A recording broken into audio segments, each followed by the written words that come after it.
Hello दोस्तों, नमस्कार। कैसे हैं आप? चलिए शुरू करते हैं बड़ी खबर। किसान कर्ज माफी पर आया बड़ा अपडेट। जानते हैं क्या अपडेट है। बहुत दिनों के बाद किसान कर्ज माफी पर बड़ा अपडेट आया है। देखते हैं पूरी जानकारी विस्तार से। मध्य प्रदेश में कमलनाथ की कर्ज माफी योजना की समीक्षा करेगी शिवराज सरकार। किसानों से कहा कि केस दर्ज करे किसान। जय किसान फसल ऋण माफी योजना के बारे में आप सभी जानते थे। योजना का तृतीय चरण 1 जून 2020 से प्रारंभ किया जाना था। सरकार का दावा था कि प्रथम चरण में 20,22,000 किसानों का कर्ज माफ किया गया था। वहीं पर द्वितीय चरण में अभी तक 1,87,000 किसानों का कर्ज माफ किया जा चुका था और तृतीय चरण में 2 लाख तक के कर्ज माफ किए जाते और वह कर्ज माफी 1 जून 2020 से शुरू होती, लेकिन सरकार गिर गई। लेकिन शिवराज सरकार ने कहा है कि अब इस पे समीक्षा होगी, किसान हमारा साथ दे। मध्य प्रदेश में वर्ष 2018 में हुए विधानसभा चुनाव में किसानों की कर्ज माफी को कांग्रेस पार्टी ने बड़ा मुद्दा बनाया था और इसी चुनावी वादे की बदौलत कांग्रेस राज्य के चुनाव में सबसे बड़ी पार्टी बनकर उभरी थी। 28 अप्रैल 2020 को जानकारी आई है, बड़ा अपडेट आया है। मध्य प्रदेश की शिवराज सिंह चौहान सरकार ने पूर्ववर्ती कमलनाथ सरकार की कर्ज माफी योजना की समीक्षा करने का फैसला लिया है। एनडीटीवी से बात करते हुए कृषि मंत्री पटेल ने कहा, कमलनाथ की नेतृत्व वाली कांग्रेस सरकार ने कर्ज माफी के नाम पर किसानों के साथ धोखा किया था। हम किसानों से कमलनाथ और कांग्रेस सरकार पर केस दर्ज करने के लिए कहेंगे। किसान केस दर्ज कराएं, सरकार केस दर्ज करेगी। उन्होंने कहा कि हम कर्ज माफी की समीक्षा करेंगे। हमने कृषि क्षेत्र और खरीद प्रक्रिया में गोदाम और परिवहन से संबंधित भ्रष्टाचार की जांच शुरू कर दी है। शिवराज सरकार को ऐसा लगता है कि कर्ज माफी में बहुत घोटाला हुआ है, इसलिए किसानों से कहा जा रहा है कि सरकार का साथ दें ताकि किसान कर्ज माफी की हम समीक्षा कर सकें। उधर कांग्रेस पार्टी को कर्ज माफी योजना की समीक्षा का शिवराज सरकार का फैसला नागवार गुजरा है। कमलनाथ की सरकार में कांग्रेस सरकार में मंत्री रहे जीतू पटवारी ने इस पर प्रतिक्रिया देने में देर नहीं लगाई। कांग्रेस नेता जीतू पटवारी ने कहा कि यदि किसानों की कर्ज माफी योजना को शिवराज सरकार बंद करेगी तो किसान सड़क पर उतर जाएंगे। तो इस प्रकार से बयानबाजी होना स्वाभाविक है। गौरतलब है कि मध्य प्रदेश में वर्ष 2018 में हुए विधानसभा चुनाव में किसानों की कर्ज माफी को कांग्रेस पार्टी ने बड़ा मुद्दा बनाया था और इसी चुनावी वादे की बदौलत कांग्रेस राज्य के चुनाव में सबसे बड़ी पार्टी बनकर उभरी थी।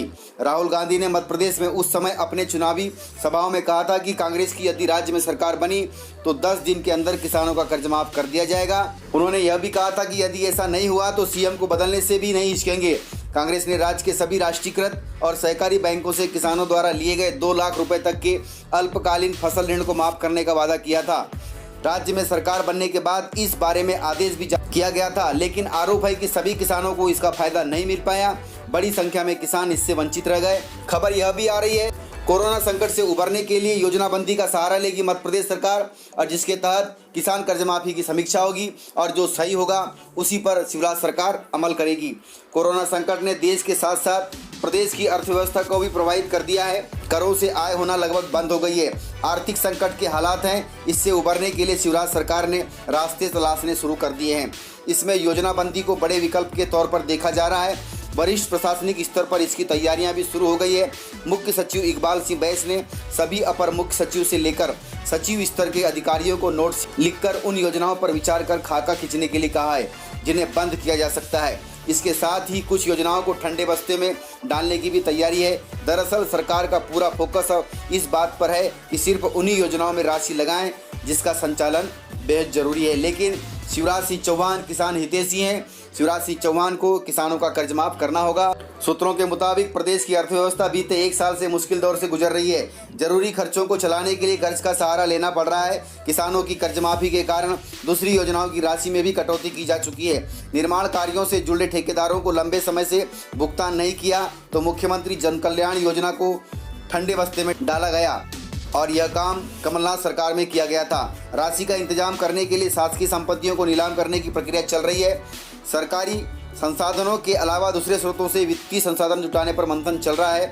आर्थिक मंदी के कारण केंद्र सरकार के स्तर पर भी राजस्व संग्रहण में कमी आई है। इसके कारण वर्ष 2019-20 के बजट पुनरीक्षण में मध्य प्रदेश को मिलने वाला केंद्रीय करों में हिस्सा 14,443 करोड़ रुपए से कम हो गया है। इस प्रकार से कोरोना संकट के कारण देश तथा प्रदेश की आर्थिक व्यवस्था गड़बड़ा गई है।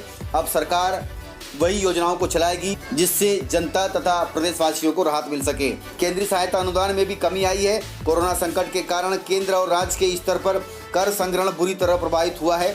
आर्थिक गतिविधियां ठप होने की वजह से इसके जल्द पटरी पर आने की उम्मीद भी नहीं है। इसे देखते हुए शिवराज सरकार ने मृत वैधता को अपनाने पर जोर देने का निर्णय लिया है। इसके तहत ऐसी योजनाएं बंद की जाएंगी जो गैर जरूरी हैं।